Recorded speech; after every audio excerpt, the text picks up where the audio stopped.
So, hello and welcome everyone to yet another edition of Expressions for the New Indian Express.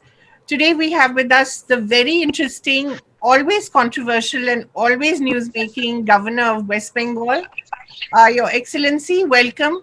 But first, of course, our sympathies for the state of West Bengal for the destruction that has been caused by Amphan. Tell us, Your Excellency, how are things there now?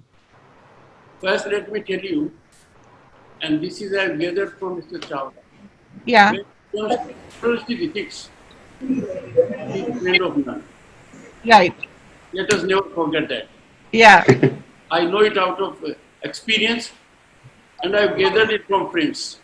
Right. And let me avail the opportunity to express greetings of Eid to everyone in the country. Thank you so much.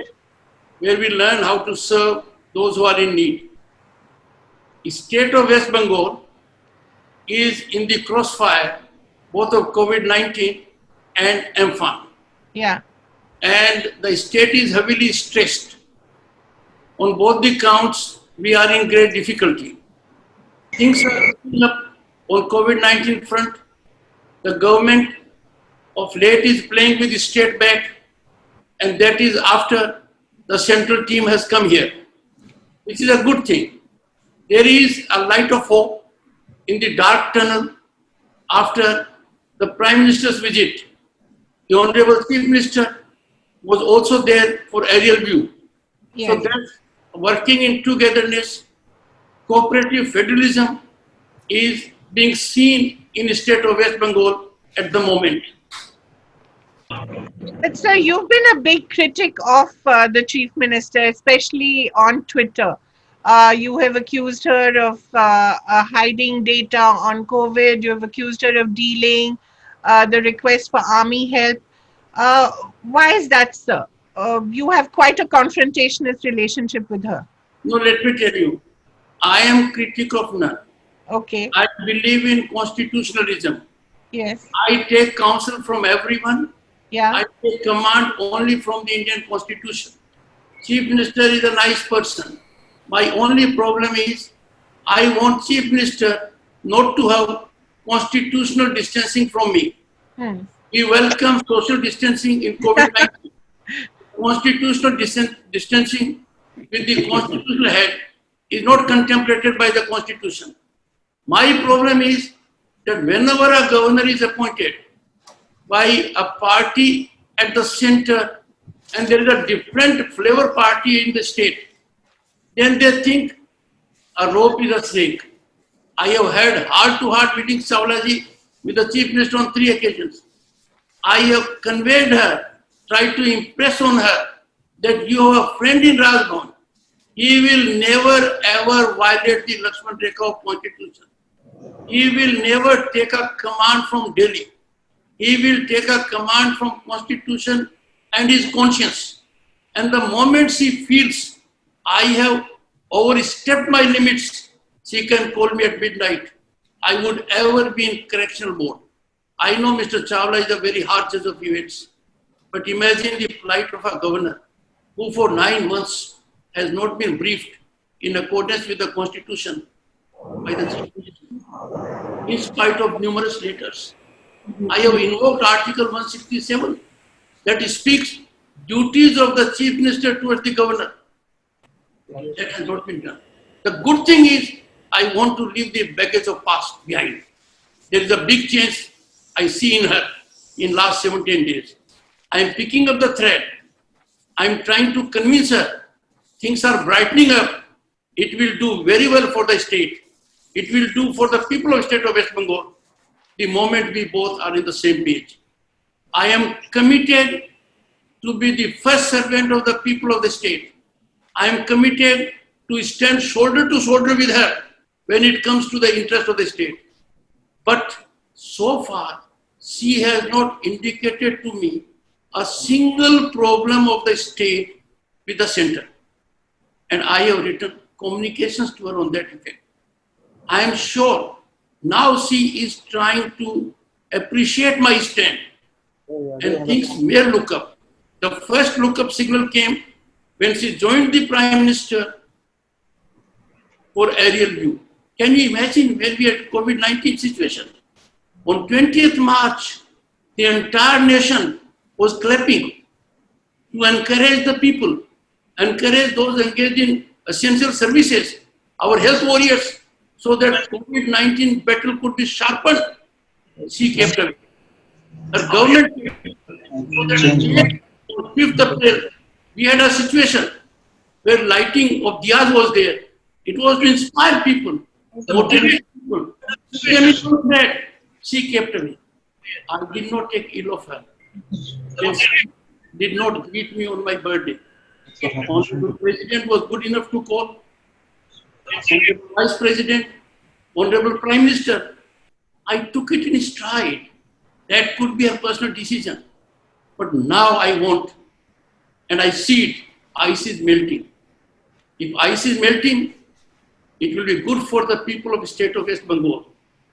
I take it as a great privilege for me that I happen to be the first governor of the state born in independent India. Having come to Kolkata, I have seen the best of heritage, the best of culture, the best of architecture, the elegance of the people, the high ethical standards, their interest. Trust me. Governor Sahib, one question which I would like to ask you. You mentioned about constitution and you represent the constitutional authority. And that, I want to know, you said one sentence which I couldn't interpret properly. Tell me if I'm wrong. You said she has not brought to you any problem which she can be taken to the center. Am I right? Yes. But do you think it's the job of the Chief Minister to go to the Governor to reach the Prime Minister, or she can independently reach the directly, because Governor is not supposed to be the middleman there? Sir, you are right. It's a good question. Most people do not normally appreciate the role of the governor. They take the governor to be virtually someone who is ornamental. But if you examine the oath that I have taken, and my oath is very specific, Article 159, I have to protect and preserve Indian Constitution. That's the first part. The second part of my oath is, I have to serve the people of the state of West Bengal to the best of my capacity. Now the question arises, the Chief Minister, her oath is, she has to follow the Indian Constitution. So when, as elected Chief Minister, she took to a street on a law of the land that emanated from the Indian Parliament, I cautioned her. I said, Madam, you are required to adhere to constitutional prescriptions. As a constitutional head, a law emanating from Indian Parliament, sanctified by the President, that law cannot be challenged by you by being on a street. There is a remedy available under the Indian Constitution. If a state is agreed about a law, you can go to Supreme Court. I caution you. Governor Sahab, are you saying that no chief minister has the right to protest against the policies of the center by any method she or he chooses? Sir, let me tell you, I concede immediately. Right to protest is fundamental to any democratic society. Right to protest is an expression of a point of view. Right to protest is the other point of view. More often than not, the other point of view may be the correct point of view. But if one is holding a constitutional position, if one has taken oath under the Indian Constitution, one has taken oath under the Indian Constitution that I will abide by the Indian Constitution, which means I will abide by the law that emanates under the Constitution. Now, if a law has emanated finally, which has taken the shape of a law, if the state government is agreed by that law, it has a remedy. Chief Minister has a remedy to go to the Supreme Court, challenge that law. But taking to street by an elected representative holding constitutional position, in my humble view, is not acceptable. Sir, I will ask again the same question. Are you saying if any law has been adopted by the Parliament of India, no chief minister of the country can go to the street and protest against it? Sir, I hold that view. I hold that considered view. I hold that view for two reasons. One, that if you are on the street as chief minister, that is not permissible. And my stand is vindicated by the ruling party here. They wrote a letter to me that she is on street in agitation, not as chief minister, but as TMC Supremo. So from that point of view, I, Chawla ji, have got a great support from my Chief Minister. In writing, the Secretary General wrote to me that my stand is wrong. She is in agitation mode on his As party president. as party president. Not as chief. Then I invited her attention again that you cannot wear two hats. The oath that you have taken under the Indian Constitution is not qualified that this is subject to your role as TMC Supremo. That role capsizes the moment you take oath. For example, sir, I have taken an oath. Now I cannot say that my oath is qualified by something else because I am associated with an organization. But there may be people having the other point of view. I hold this view after considering several situations and getting inputs from several legal luminaries that whether I am right or wrong. And all of them have given me one input. A constitutional prescription overrides every other concern. For example, in a passing way on CA, she said, we take it for referendum to United Nations. I took 3 seconds in reminding her, madam, don't do it. This is not good. This doesn't suit your stature. You are too senior a leader. Majority must emanate immediately. I am glad she undid it. So I am... Sir, I'm just asking the question that you being a very active governor, I won't call anything else, you are a very active governor.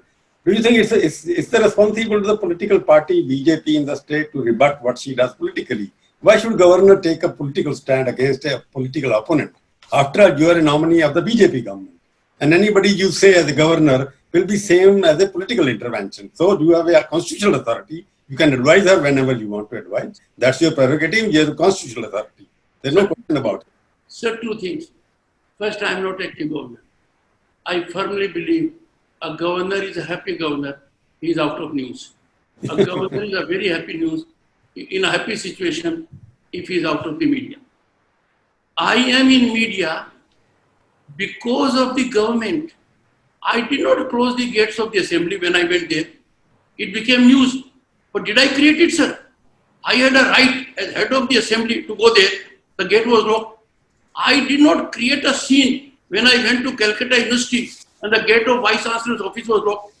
Sir, everything is created by the other side. But that is also my obligation. That such scenes I must cut down, curtail. I have determined now that come what may, I will persuade, persevere, bring a situation that me and the Chief Minister are on the same page.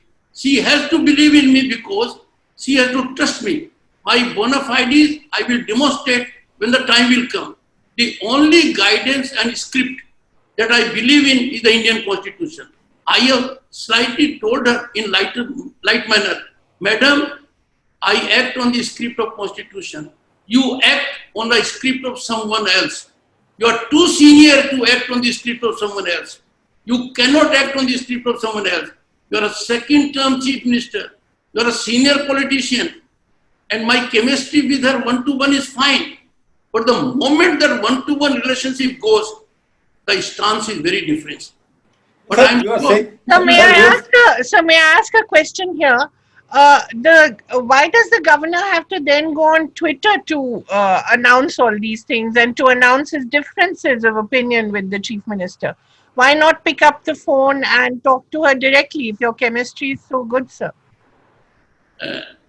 I have availed of all opportunities.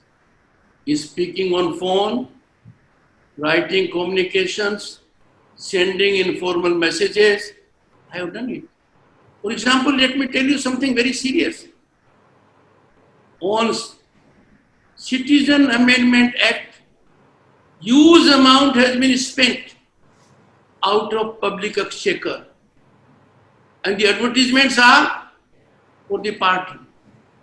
I am sure Mr. Chawla with his huge background knows that misutilization, diversion of public funds for such kind of situations can lead to disastrous consequences. First, I alerted informally.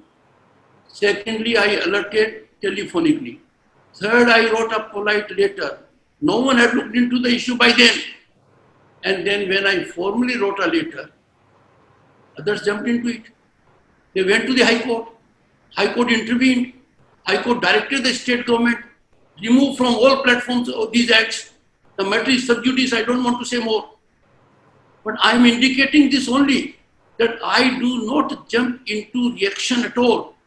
I wait minimum 4 days before reacting. I wish, because if something emanates against me, I would digest it, perhaps thinking in the good hope the state will withdraw it. For example, Pradhan Mantri Garib Kalyan Ann Yojana is a scheme that for COVID gives for 3 months free rice, free ration, 5 kg rice per person per month, 1 kg dal per family per month. When it did not pick up, I persuaded the government. They took some weeks. Ultimately, it is getting. I get input from FCI, Chawla ji, written input, that we have given about 5 lakh tons of rice to the state of West Bengal. I get input from NAFED in writing. And I find a minister of the government going at large, that the governor has looked his head. Governor Sahib, if I look at your statement, which are true, I hope, and that she claimed that she was giving 5 kg rice already before that, that's a different issue. But what you are saying, that almost it looks like I said active, then now it is proven that you are active. Because is it the job of a governor or the cabinet secretary sitting in central government saying that why you are not implementing our scheme? I'm just raising the question. I don't know. Why should the governor tell everything to the chief minister? Sir, I need your guidance. I need your guidance. For example, first part is protect the constitution. Second part is serve the people of the state of West Bengal. Now, either the framers of the Indian constitution have just used this expression. If I have to serve the people of the state of West Bengal, then I have to find a Y medium. For example, let me tell you, sir, can you ever digest it? The state of West Bengal has 17 lakh farmers. All over the country under PM Kisan, a farmer so far has got 10,000 rupees. All over the country. During COVID also they got 2,000 rupees. In the early part of this year got 2,000. Now 70 lakh farmers of the state of West Bengal have not been given 7,000 crores so far. Why? It is their entitlement. State government does not have to contribute a single paisa. Now, do you, sir, expect a governor to be fiddling in Rajbhavan, maintaining this infrastructure, and being helpless that 70 lakh farmers who on their own may not be able to speak, but they are not getting 7,000 crores. 7,000 crores is change their lifestyle. That's supposed to be DBT, isn't it? That's not direct transfer through the government of India. The farmer's money goes directly into the bank account, isn't it? No, it directly goes, sir, but with one rider. The list has to be given by the state. The state of West Bengal has not given that information to the central government. So these 70 lakh farmers are denied 7,000 crores. What's wrong to act under Article 159, serve the farmers by inviting attention of the government of the day? Why don't you send details to the central government? The money comes directly. Money doesn't carry any photograph either of the Prime Minister or anyone else. Money doesn't have any involvement of the state government. Why should we not get it? Even during this present cyclone, farmers could have easily got relief. Some has been announced. But with respect to farmers in the state of West Bengal, for that data not being supplied, I am a worried man.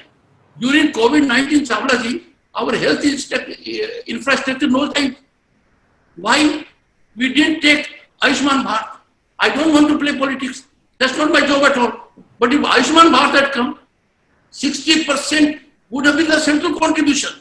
There would have been lateral growth of medical colleges, hospitals, clinics, pathological labs. That would have happened. We would have had paramedical people, trained, skilled people. They would have got employment. So all I am addressing is, if you talk about my tweets, sir, pick up any tweet. And if you will have reservation on that tweet, I would be happy to apologize. All my... Governor Sahib, I request you here, because you are making good points there that she is not implementing. I am raising a fundamental issue. You are always invoking this constitutional under 159.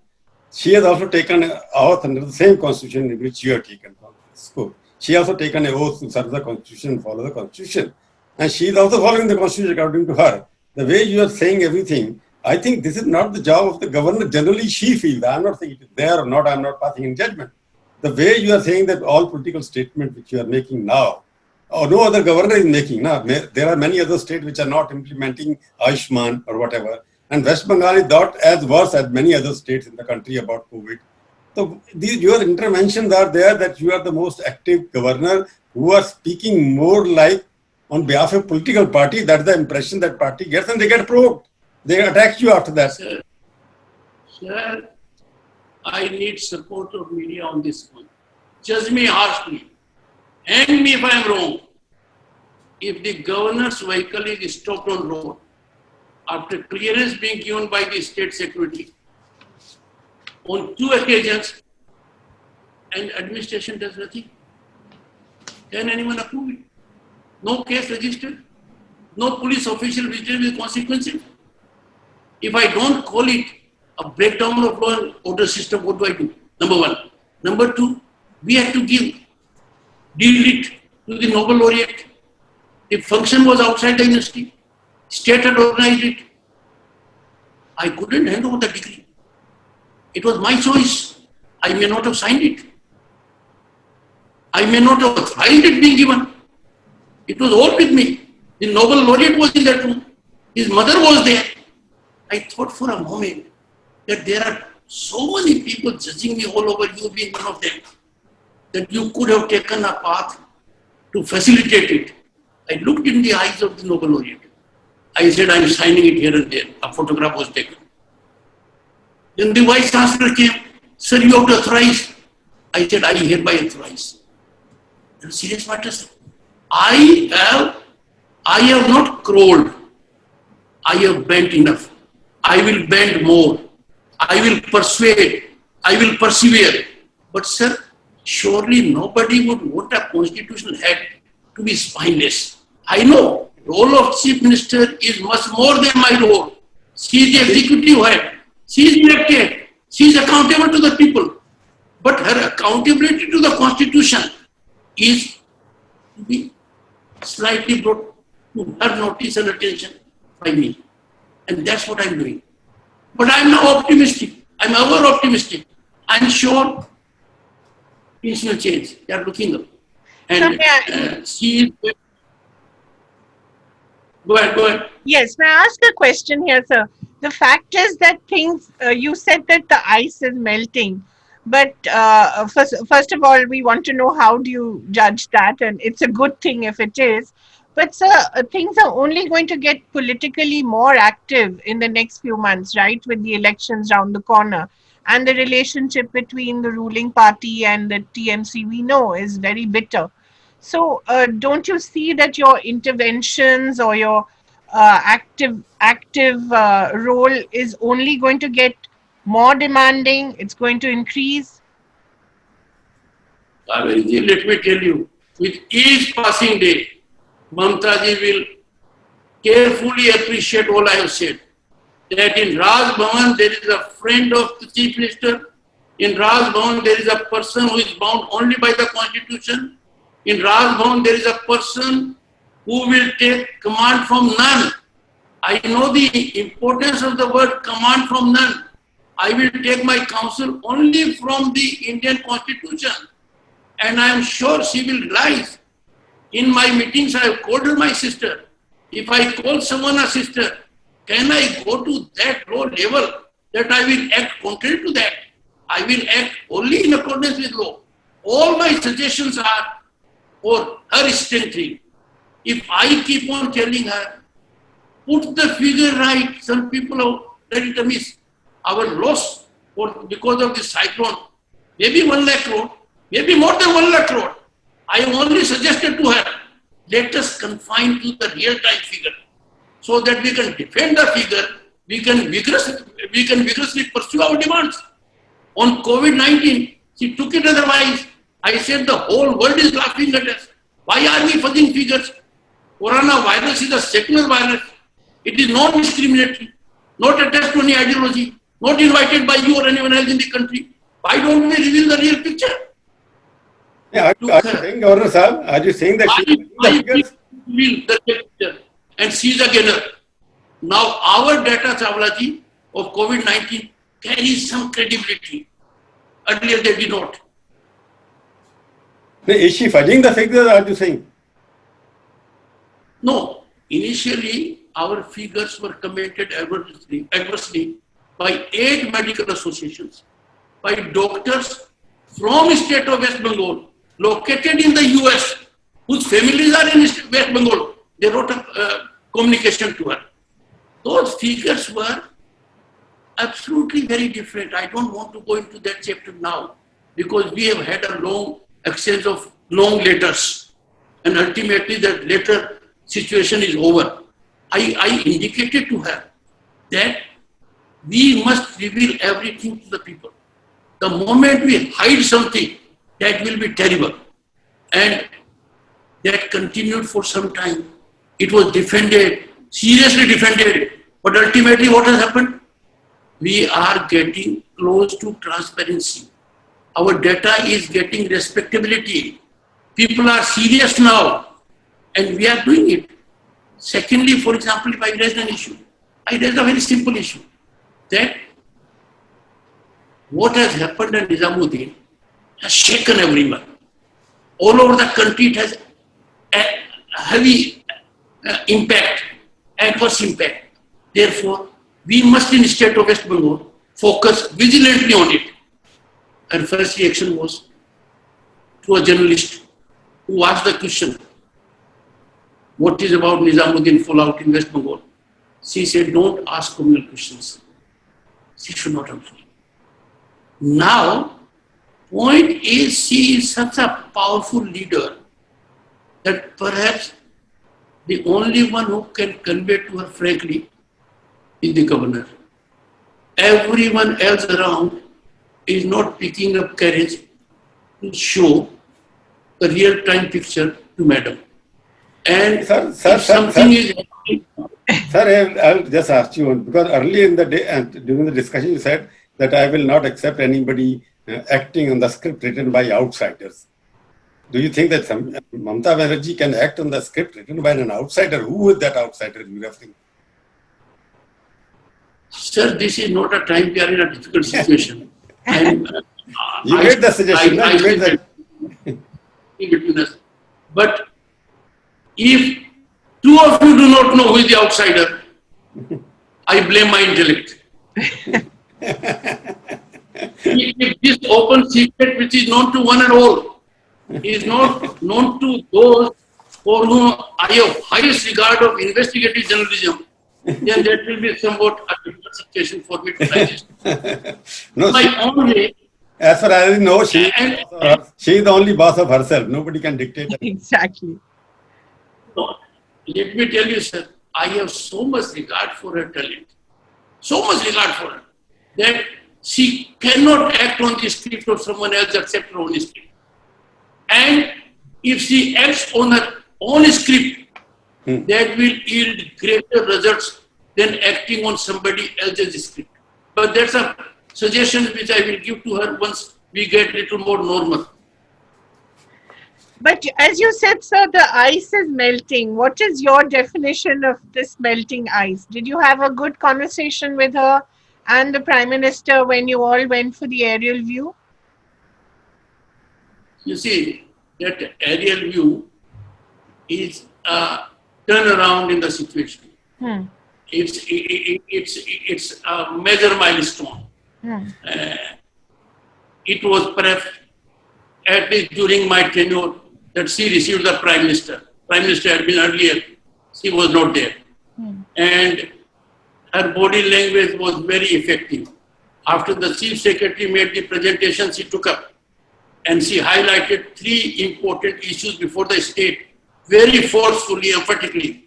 And I had to tell her at one occasion, Madam, you are a great articulation person. She said, Mr. Prime Minister, we are battling with COVID-19. We are battling with migrant laborers. And then this fury of nature has been unleashed. Our state is in difficulty. And the Prime Minister quickly said, all support will be given within policies. in tandem with the state government, and the state will get all the benefits central government can give. He will rise to the occasion, and I know he meant his words very carefully. He will live up to it. I'm sure about it. What I am saying, something simple. Sir. Governor, one question, if I ask you very frankly. Now, after snow has melted, according to you, what do you think her handling of the COVID and Amphan? How do you rate it? Is she good, bad, or whatnot? Are you satisfied with her now? Sir, I would not like to be judgmental about it. You have to judge. Because ultimate judgment is of the people at large. That will be decided in the election. And they will judge finally. On COVID-19, and it's not with respect to the state of West Bengal. For any state, if you look back, you can always say things could have been done differently. But what we have seen here is, we have had some very tough times. Very, very tough times which I can't describe. No occasion to describe. We have had very tough times after cyclone also. Can you imagine the state of Kolkata not having electricity, internet connection, light, water, accessibility on road for more than 3 days? I think that should not have happened. The preparation should have been in place much earlier. If army could do something within 4 hours, surely if we knew about the cyclone, IMD had done a perfect job, our preparation should have been little more. We have a huge contingent of public authorities. But if we end up saying that the government is not responsible for a particular public authority, then that escape route or finding a scapegoat cannot work. I suggest to everyone, ultimately the buck stops on the table of Madam Chief Minister. Every agency working in Bengal is accountable to her. Sir, the question is, I read in the newspaper today, whether that is right or not. She said the army should have been sent earlier. Did she ask for it earlier? No, she didn't. I'll tell you, sir. As governor, I did not have the counsel of the state government before the landfall of the cyclone. But then I knew the cyclone will have a landfall. I knew from the IMD. I talked to the Deputy Director General Bandoppadhyay. He briefed me very thoroughly that, sir, it will have a landfall on this date. So what do? I immediately get in touch with 4 agencies. Indian Coast Guard. I talked to the IG Indian Coast Guard. He assured me fully that there will be no death on the sea. He lived up to it, Chawla ji. There was no death on sea. He said, sir, there will be no damage to ships anchored.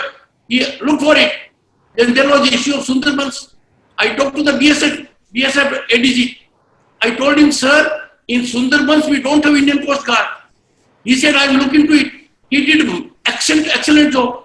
Then I got in touch with General Chauhan, Commander of Eastern Command. I said, General, what relief army can give us? Snika, army is fully prepared to give relief work. And then he explained to me in detail that our relief work will be in these columns. 11 columns are ready. Each column is of 60 people, 45 infantry, then engineering, etc., equipment. So that happened, sir.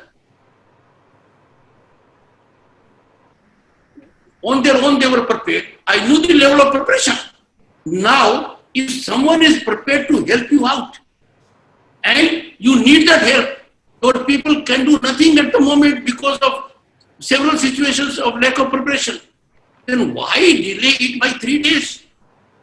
That's a simple issue. It's not. I have not got the answer. Did she ask for army in advance or not? As I read in the newspapers today. No, I gathered from reports that she asked for it. She asked for it. She asked for it. It was given immediately. She asked for it immediately. As per the newspaper reports here, the moment she wrote to the Home Ministry, she got it. There was no delay.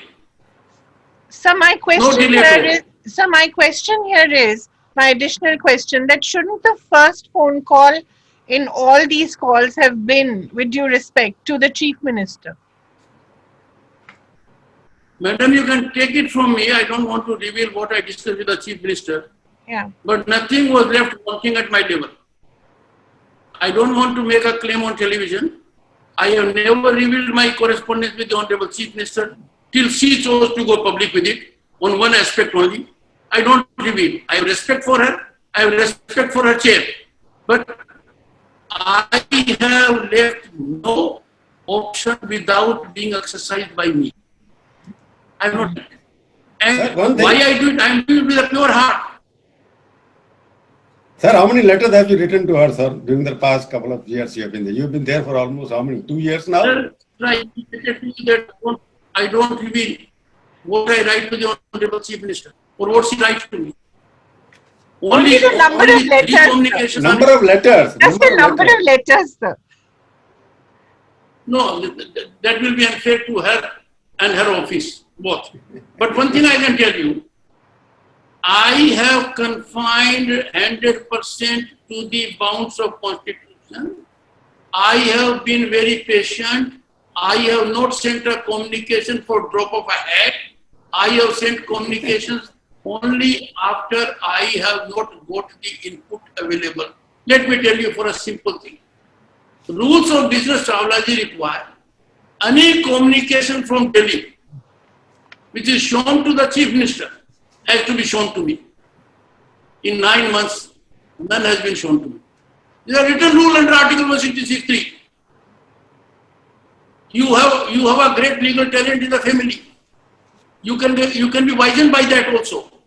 166(3) rules of business prescribe any communication from Delhi or to Delhi has to be shown to the Chief Minister and Governor simultaneously. Yeah, may I ask one question, sir? Having observed the Prime Minister and the Chief Minister quite closely in what you say was the major milestone, you also described her body language of the Chief Minister being quite different. Do you see a change in that very bitter relationship? At least to the public so far, it has seemed a very bitter relationship between the Prime Minister and the Chief Minister. All I can say is, people were very happy that we all three went for aerial survey. People of the state do not want fight between centre and state. People of the state do not want any fight between Governor and Chief Minister. It is no good reflection either on Chief Minister or Governor that people think they are fighting with each other. We all are part of this nation. Our sole motto and objective is to serve the people at large. Presently in the state of West Bengal, the people are heavily stressed. They are stressed as never before in recent times. Therefore, the challenge is Himalayan. It's a Herculean task. And in performance of that task, let us not think of 100% efficiency, but we expect that everyone concerned must be acting in mission mode without let-up so that some relief can be given to the people and they don't suffer. All I want is, and I am a strong votary of it, that when devastation of this scale takes place, when hutmates, kacha and pakka are destroyed, when establishments go the wrong way, the relief must directly go to the beneficiary. If the relief does not fructify in reconstruction of the lost property, then that will send a very bad trend.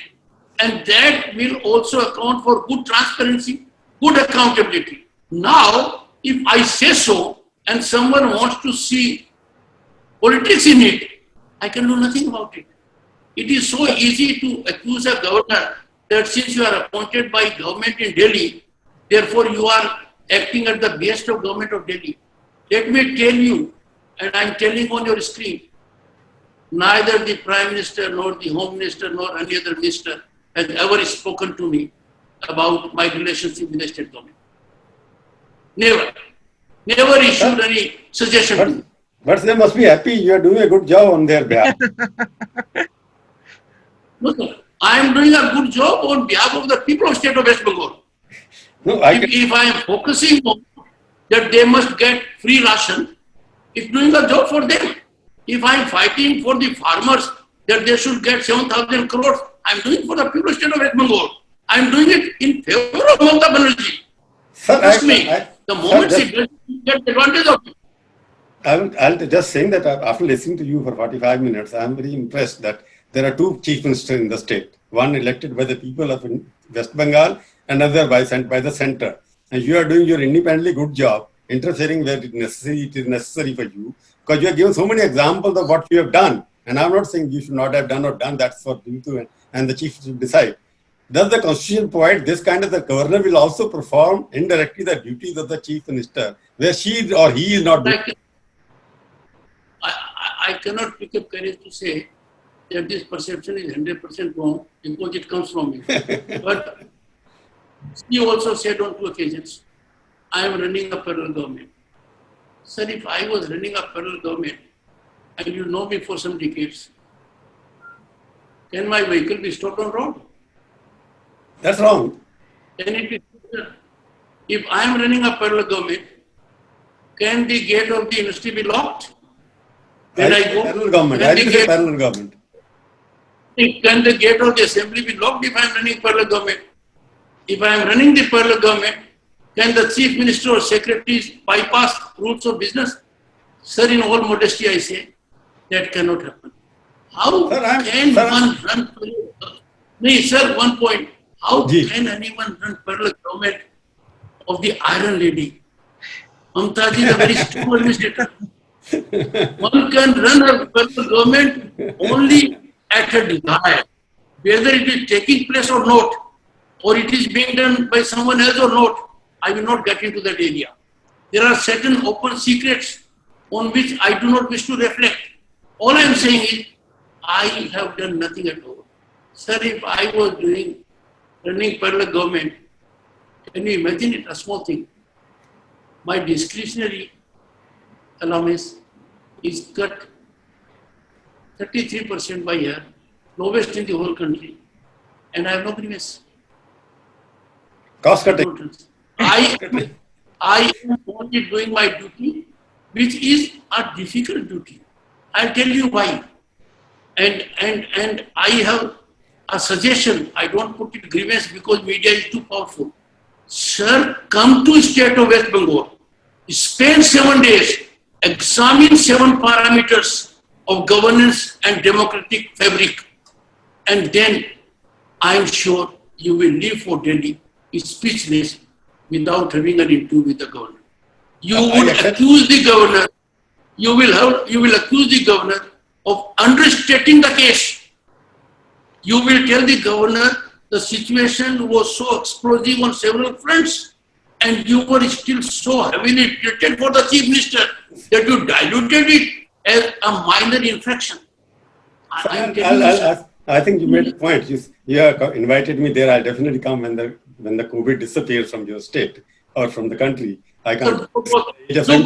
Let me complete. Let me complete. What you have pointed out, there are 7 parameters you want me to judge the state. Come down. Are you saying, if I accept you and what you said and what I read in the newspaper and the BJP statement, if all of that is correct, don't you think there's a breakdown of law and order and constitutional mechanism in the state, and why don't you recommend 356? Sir, I have told you, a friend of Mamtaji is in Raj Bhavan. I will never jump to that situation at all. But trust me. You have made a case for that. That is not functioning as no, only with the pious hope things look up. Only with the pious hope. And some people are listening to it. You see, the purpose is... You are saying there is no case for 3 intervention. Sir, I didn't get it. There is no case for 3... I didn't get it. I am saying that there is no case for 350, invoking 356 or 355 to give a notice you are not functioning according to the Constitution. So there are 2 things. One, you know it more than I do. These issues cannot be discussed in public domain. Number 1. Number 2, when it comes to performance of my duties, I will never fail. One, my duty is to work hardest to ensure constitutional prescriptions are not sacrificed and people are served. I am happy to report to you that right now situation is looking up. In the looking up situation, I do not want to carry the baggage of the past. I look forward to a bright future. I want to go to end of the tunnel where there is enough light, where Mamtaji and myself, 1 to 1 becoming 11 and helping the people of the state. I am the last person to be ever concerned about the political scenario. And if I have best of friends in politics in the state of West Bengal, it is the Communist Party. They have been advising me, I have been talking to him regularly, very mature leadership, Congress leader of opposition, constantly in touch with me. Some from BJP also. I have talked at my own TMC president also. I have tried to reach out to everyone concerned. I am in live contact sectorally, horizontally and vertically with the vice chancellor, servicemen, with anyone, only so that I can contribute wholesomely for betterment of the people of the state of West Bengal. I know it's a tough task, because if all my actions, all my visit to a place are seen with suspicious eyes, they are taken to be political in nature, I am fighting hard, because I have been advising the Honorable Chief Minister repeatedly, Madam, don't look through the political prism, and don't look at the vote bank when it comes to development, when it comes to serving the people. When you are in political, let me ask you concluding questions. How do you rate the performance of the government on a scale of 10? 5, 6, 1, 0, or what? Sir, I am sure nobody would expect me to be judgmental about it. You have been, but all I can say, you are a constitutional eminent advocate. You have done very good practice in the courts. All I would say, sir, Mamtaji has enormous energy, a huge potential. The output perhaps is not consonance either with that experience, exposure or potential. And I am sure that is required. So huge exposure, huge experience, huge potential, but that has to be fully exploited. Somehow or the other, she has to work in the direction so that her experience, exposure and potential are fully available for the benefit of the people of state of West Bengal. And I would urge you, can you give me a formula how to get Mamta from Mamtaji? You are a man of... I think you can learn from your friend in the government. You learn from Arvind Mohammad Khan, your friend from the Janta days, how he is conducting himself in the CPM run state. No, I greeted during the 90s, he was my senior minister. I greeted him on Eid today and congratulated him that you are on a happy turf. Both of you can exchange views on how to handle a non-BJP government. Non-BJP government. Governor Sahab, you are very experienced advocate and everything else. And wasn't one question which arisen out of your discussion, which was reflected in what Mr. Koshari did in Maharashtra. He said your discretionary funds have been withdrawn. Mr. Koshari says all the appointments in the governor's house should be decided by the governor himself and no interference from the state government. Do you think now governors are feeling under pressure that state governments are not letting them do what they want to do? Do you agree with Mr. Koshari that all the governor-related appointments, selection, everything should be done by the governor, no interference of the state government? So two things. I don't focus beyond Bengal at all, number one. Number two, sir, I remember a great quote of Henry Kissinger. In diplomacy, if you win a point by argument, you lose the battle. My relationship with Mamtaji is diplomatic. I don't want to put it in argumentative shape. Otherwise, we both lose the battle. I am seeing a ray of hope. I am sure she has greater capacity to deliver. I am sure right now she is stressed because of several issues, COVID-19, the cyclone, the migrant laborers. She has those issues. But she is capable of springing into real action to take care of all these things. I only hope that she does it in the best way, and I want her to keep me in the loop.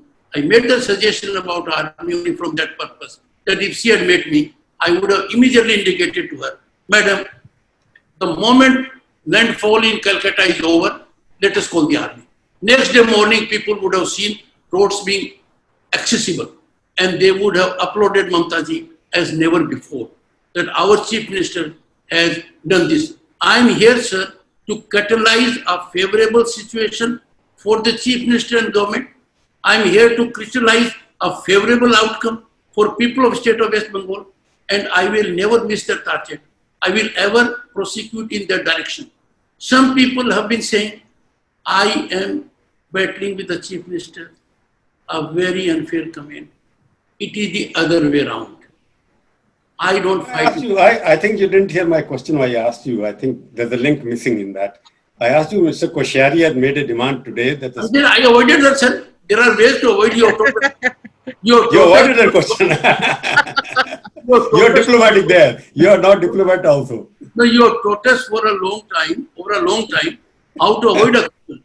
Sir, I'm avoiding the question. I said, I confine myself to only state of West Bengal. I'm talking about governor's power. I'm talking about governor's power. Sir, Mr. Koshari brings on the table not the current office of governor, but also the chief minister. I have not had that benefit. we have governors both in Uttar Pradesh and Maharashtra who have the great asset of being chief ministers also. I think you're getting enough experience of a chief minister also, the way you are conducting. I wish it was not there. People interest, and when you get back, hopefully to active politics again, which is better for all of us.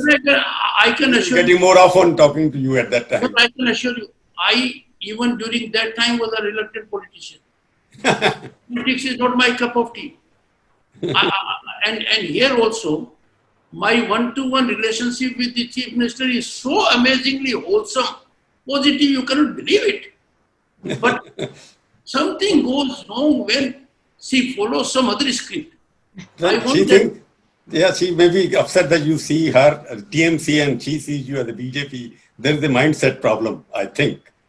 This is what it looks like. Anyway, what I will ask, last question. Can you tell us what 2-3 advices you would like to give to the Chief Minister to make the state better governed? Number one, sir, the Chief Minister is too senior, very experienced, has seen times. She is one politician in the country who is unparalleled. She has battled to disclose an ideology that was well entrenched for more than 3 decades. She did it under very difficult circumstances. She has held positions in the union government. She is the world's greatest street fighter, according to me. I would only appeal to her. She should not fight with me because I am her friend.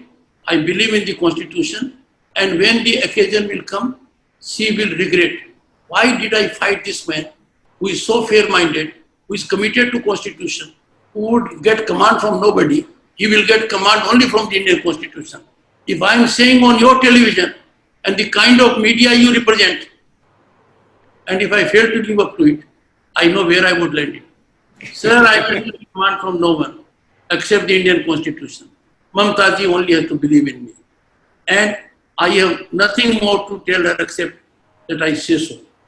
And the moment she believes in it, we both will be on the same page, going in the right direction for the people of state of West Bengal. Yes, thank you very much, Your Excellency. I do hope that you will now talk to her directly rather than on Twitter, and your conversations and your exchanges with her will be sweeter, as sweet as the state of West Bengal. And we wish you all the best. Thank you, Mr. Chawla. Thank you, Your Excellency. Thank you, Governor Sahab. Thank you for accepting my request. And sir, Kaveree's questions have been very sharp. Still, I don't go to the conclusion of their being gender biased. Thank you, sir. Thank you. Thank you. Thank you so much. Thank you so much, Your Excellency.